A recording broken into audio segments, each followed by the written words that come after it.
Hello everyone, welcome back to this lecture. In our previous lecture, we are done with the coding of the reticle.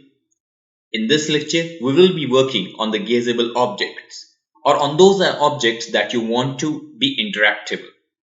Suppose that object can be your chair or it can be your furniture. So to make that object interactable, we will be doing the code for that particular thing. So let's start. Previously, we have done with the coding of the reticle. So now we want to make the objects to be interactable. For example, this chair, you want to see through the gaze system or through the reticle, and after when the reticle is over that object, you want to make them move or to teleport those things. But you don't want to make all the objects of your room to be interactable. For example, you don't want your ceiling to be moving all over here. So there are some of the objects that you want to make them interactable, such as the table and the furniture.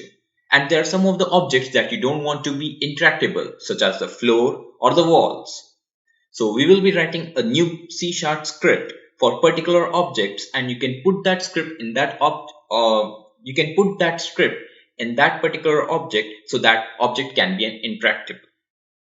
So quickly we will be creating a C# script over here. Let's name that as gazeable object. We will be opening this.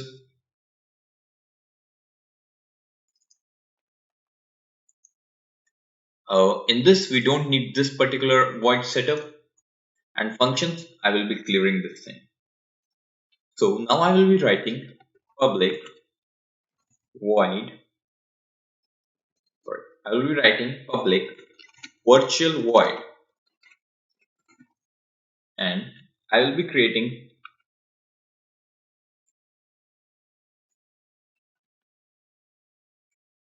function on gaze enter. On gaze enter is when your gaze system or the raycast is entering that particular object. So we will be creating a single function when you're entering your raycast in that particular object. So it will be taking the information of raycast hit info.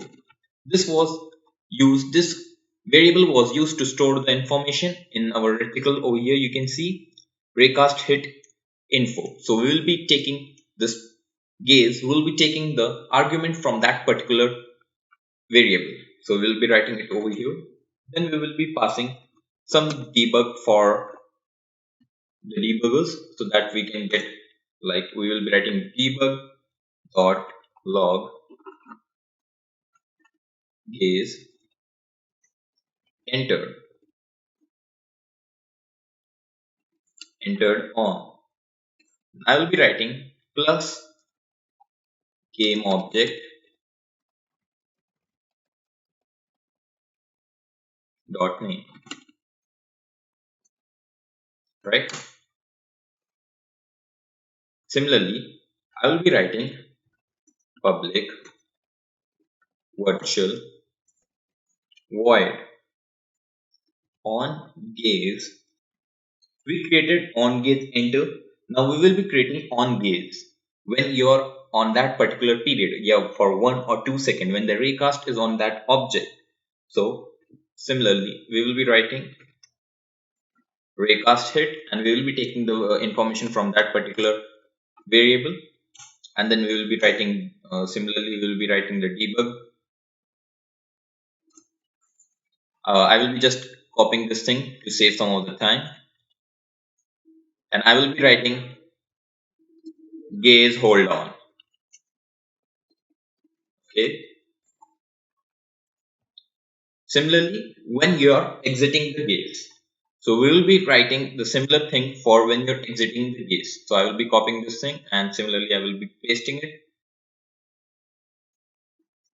When you're exiting the gaze, you don't need any kind of information. So we will be removing this argument from here, and I will be writing gaze exit, right? So we have created three functions that are on gaze, enter, on gaze, and on gaze exit. It should be on gaze exit. Okay. Yes. We created this as a public virtual because these functions can be looked up by the child class also. So it's public virtual and it will be virtual all over the place. Okay. Now we will be creating one more thing, like your VR will be having a button on it, or there might be any kind of switch that you will be clicking on particular thing. Like there is a button when you will be pressing, or when you will be holding that button, or when you will be releasing that thing.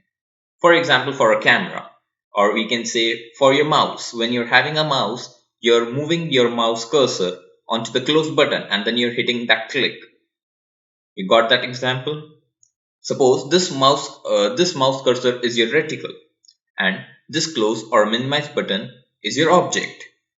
When you're hitting click, it will minimize the object, or when you're keeping that hold, there is another function, or when you're exiting that particular tab, it is doing something else.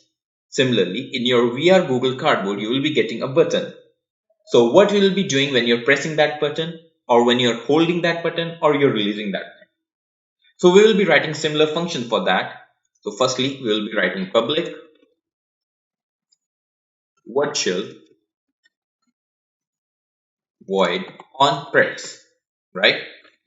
When you're pressing that button, we will be taking that from raycast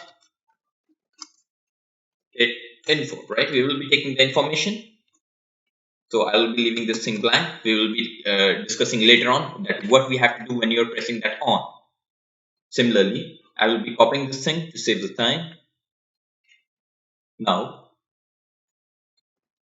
what you are doing when you are holding it. So I will be writing on hold, right? When you're holding that particular button, okay? And then last, when you are releasing it, right? When you're releasing that button, what it should be done. When you're releasing that particular click, so this particular action should be done. So we have created another 3 functions, you can say. So I can just give like this. Okay. So this C# script we have created for the gazeable object. Okay. Now whenever you want to create an object, you will be just dragging the script and putting that script on that particular object, so that particular object gets activated and it can be interacted by our reticle. So in our next lecture, we will be finishing this gaze system and then we will be getting interacted with the objects. Thank you.